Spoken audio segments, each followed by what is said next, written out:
بسم اللہ الرحمن الرحیم۔ گروتھنگ چینل دیکھنے والے معزز ناظرین گرامی السلام علیکم۔ ناظرین گرامی، اصغر اپنے ماں باپ کا اکیلا اور لاڈلا بیٹا تھا جسے اس کی ماں نے بڑے لاڈ اور محبت سے پال کر بڑا کیا تھا، اور ہمیشہ اس کی ماں اسے برائی اور برے کاموں سے روکتی رہتی اور ہمیشہ نماز پڑھنے کی تلقین کیا کرتی تھی اور کہتی تھی کہ اصغر، اگر تم نماز پڑھتے رہو گے تو شیطان آپ کو گمراہ نہیں کرے گا اور نماز آپ کو ہر برے کام اور بے حیائی سے روک کے رکھے گی۔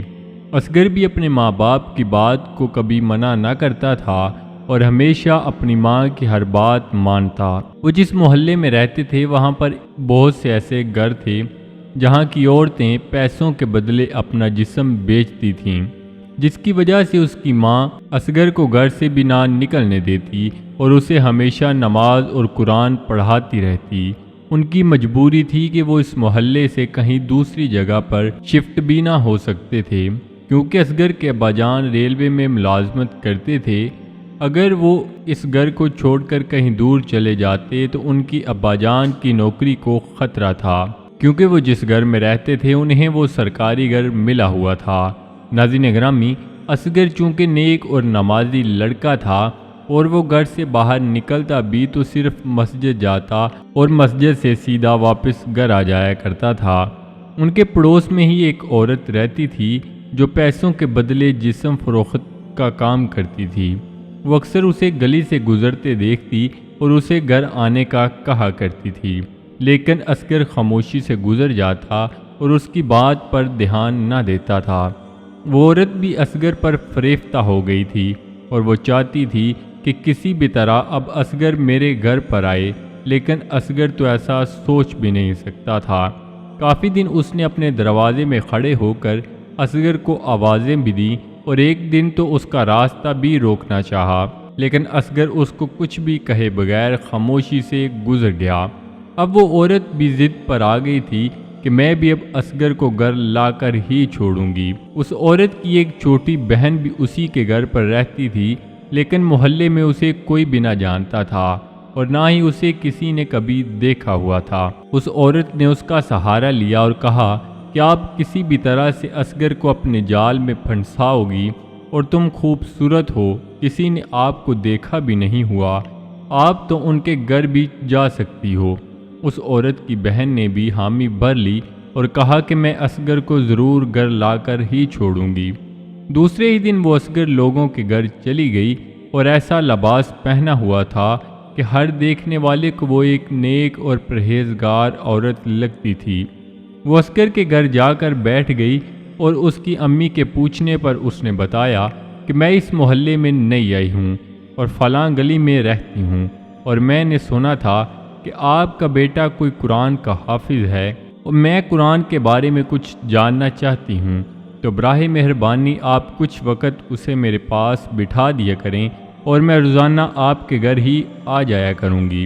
اصغر کی ماں نے بھی جب اس کی باتیں سنی تو اسے بھی یقین ہو گیا کہ واقعی کوئی نیک عورت ہے، اور وہ روزانہ اصغر کے گھر آ جاتی اور کچھ وقت بیٹھ کر چلی جاتی۔ کافی دن گزرنے کے بعد اب وہ اصغر سے اور بھی طرح طرح کی باتیں کرنا شروع ہو گئی تھی، اور اصغر بھی اسے نیک سیرت سمجھ کر اس سے باتیں کرتا رہتا۔ وہ لڑکی ایک ماہ تک روزانہ اصغر کے پاس آتی رہی اور اصغر سے باتیں کرتی رہی۔ آہستہ آہستہ اصغر بھی اسے نیک سیرت سمجھ کر اس پر فریفتہ ہو گیا، اور اب اصغر اسے پورا دن گھر پر ہی رکھتا اور اس سے باتیں کرتا رہتا۔ گھر والوں کو بھی اس لڑکی پر بے حد یقین تھا، اس لیے وہ بھی کوئی بھی بات کیے بغیر ہی اسے گھر آنے کی اجازت دے دیتے تھے۔ پھر ایسا ہوا کہ اس لڑکی نے اصغر کے گھر آنا چھوڑ دیا اور موبائل پر اس سے باتیں کرنے لگی۔ ایک دن رات کو اصغر کے اماں اور بابا کسی فنکشن پر گئے تھے کہ اس لڑکی کو پتہ چل گیا، اور اس نے اصغر کو کال کی کہ مجھے تم سے تھوڑا کام ہے اور میں آپ کے پڑوس کے گھر آئی ہوں، آپ کچھ وقت کے لیے یہاں آ سکتے ہیں۔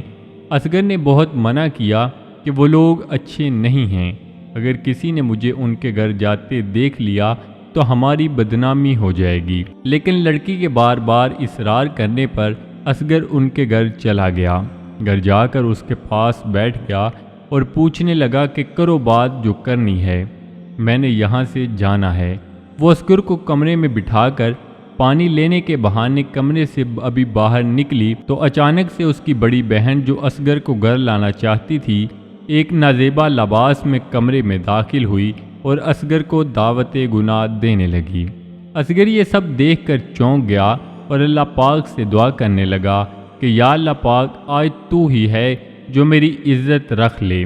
ابھی وہ یہ دل میں دعا کر ہی رہا تھا کہ وہ عورت اس کے قریب آ گئی، اور جوں ہی وہ اصغر کے قریب ہوئی تو اس نے شور مچانا شروع کر دیا کہ میں اندھی ہو گئی ہوں، مجھے کچھ بھی نظر نہیں آ رہا۔ اس کی چھوٹی بہن بھاگتے ہوئے آئی اور اس کو اصغر سے دور کیا تو پھر اسے نظر آنا شروع ہو گیا، اور جب بھی وہ گناہ کرنے کی غرض سے اصغر کے پاس جاتی تو اس کی نظر بند ہو جاتی اور اسے کچھ بھی دکھائی نہ دیتا، اور جب بھی دور ہوتی تو نظر آنا شروع ہو جاتا۔ وہ حیران تھی کہ یہ کیا ہو رہا ہے۔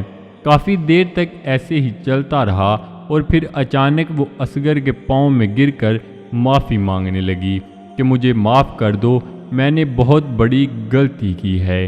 اور اس عورت نے اصغر سے وعدہ کیا کہ میں زندگی میں دوبارہ کبھی بھی یہ کام نہ کروں گی۔ ناظرین گرامی، اللہ پاک جب کسی کو ہدایت بخشتا ہے تو اس کے لیے ایسا وسیلہ بنا دیتا ہے جو اس کے گمان سے باہر ہوتا ہے، اور اللہ پاک اپنے نیک بندوں کی عزت کی خوب حفاظت کرتا ہے۔ تو جی ناظرین، یہ تھی ہماری آج کی ویڈیو۔ امید کرتے ہیں آپ کو ضرور پسند آئی ہوگی۔